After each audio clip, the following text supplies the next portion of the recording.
memang sepulang saya dari Al Zaitun pada saat itu setelah tanggal 30 kan banyak foto-foto beredar, ada beberapa dari tim internal lah, tim-tim gitu yang nggak internal banget gitu pada ngomong, Pak jangan ke Al Zaitun.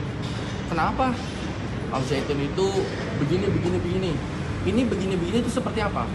Nyeleneh, ada hal-hal yang ngawur, ada kasus-kasus. Saya bilang kalau jalannya seperti apa? Mumpung saya masih bisa komunikasi sama Pak Panji, saya akan menanyakan kenyelenehannya seperti apa. Apa ada lagi tentang yang orang kalau zina tuh bisa dibayar dosa itu bisa dibayar. Saya bilang sama tim, ini kamu serius? Kalau kamu memang serius, saya pertama akan tanyakan sama Pak Panji. Setelah itu saya akan nanya sama MUI. Habis itu kita ke Kanwil nih, Kanwil Depak. Kenapa saya menjadi penting urusan ini buat saya? Karena saya di podium ngomong betapa beruntungnya ibu bapak yang menyekolahkan anaknya di Al Zaitun. Karena saya lihat konteksnya ini sekolahnya bagus, rapi, pesantrennya rapi, muridnya yang mau nyapu di pinggir jalan, tahu bagaimana cara bertani dan berusaha, tapi ilmu ngajinya ada. Itu sebabnya saya bilang betapa beruntungnya. Tapi kalau ternyata ini terbukti, kan berarti saya harus marah dong sama Pak Panji. Pak Panji membuat saya menjadi mempromot, tapi ini ada hal buruk. Tapi ternyata orang-orang yang bilang itu nggak ada yang mau bersaksi, malah cuma tataran katanya.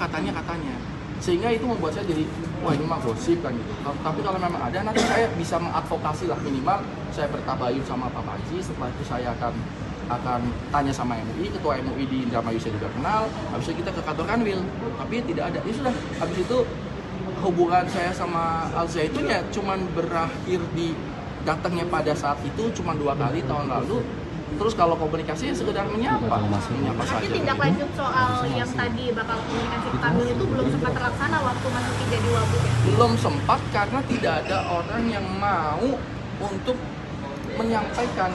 Kalau kan saya tanya, Pak, begini bisa bilang kamu melihat atau tidak? Saya nggak apa, tapi temanmu yang mana supaya ini tidak menjadi tataran fitnah. Ini fitnah itu bisa menjadi kepada saya juga kan? Lah wong saya di situ bukan cuma duduk diam, tapi saya juga mempromot loh. Malahan ada beberapa pertanyaan media pada saat itu yang bagaimana rasanya masuk ke dalam Al Zaitun. Saya sebenarnya sempat heran ada media yang nanya seperti itu. Memang rasanya seperti apa sih masuk ke pesantren? Toh udah ratusan pesantren yang saya masuki dan saya menjadi tamu. Ya rasanya biasa-biasa saja melihat fasilitas dan lain-lain kan. Tapi kok ini sampai ada pertanyaan seperti itu? Lalu saya ceritakan, ya nggak ada apa-apa, biasa aja. Bahkan dari pagar depan, kenapa pagarnya ditutup? Kan saya tanya, kenapa pagarnya ditutup? Orang kalau mau sholat seperti apa? Ya sholat aja, tapi pagar ditutup itu kan karena memang kita punya aset banyak. Lihat tuh look, manggil saya kan look gitu.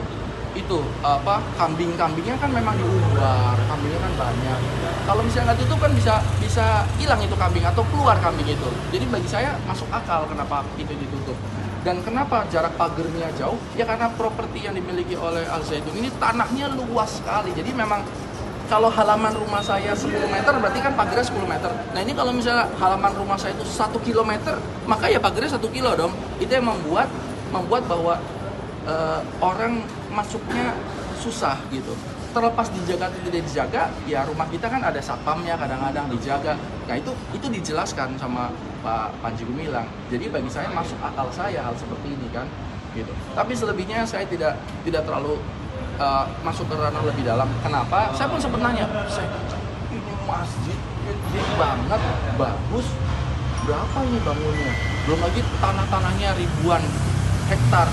Saya tahu dari mana? Karena Al Zaitun pembayar PBB tersebut sekarang bayarnya ke Pemda Indramayu kan itu. Bayar listriknya 100 berapa juta, 110 jutaan kan itu. Uangnya dari mana? Saya pengen dong jadi kaya, tapi yang halal atau iban itu. Kalau pejabat kalau pengen kaya kan bahaya kalau tidak halal kan itu. Ya jadi pengusaha, nanti pengusaha agribisnis ini.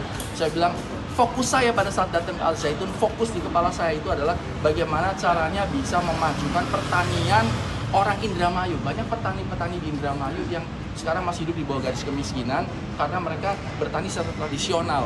Nelayan-nelayannya pun banyak yang meninggal ketika naik kapal pergi ke laut, pulang dalam keadaan meninggal. Nah, di Al Zaitun saya tahu pada saat itu adalah bisa memproduksi padi dengan lebih efektif dan efisien secara modern. Maka saya minta tolong pokoknya saya akan kirim banyak petani untuk datang ke sini untuk belajar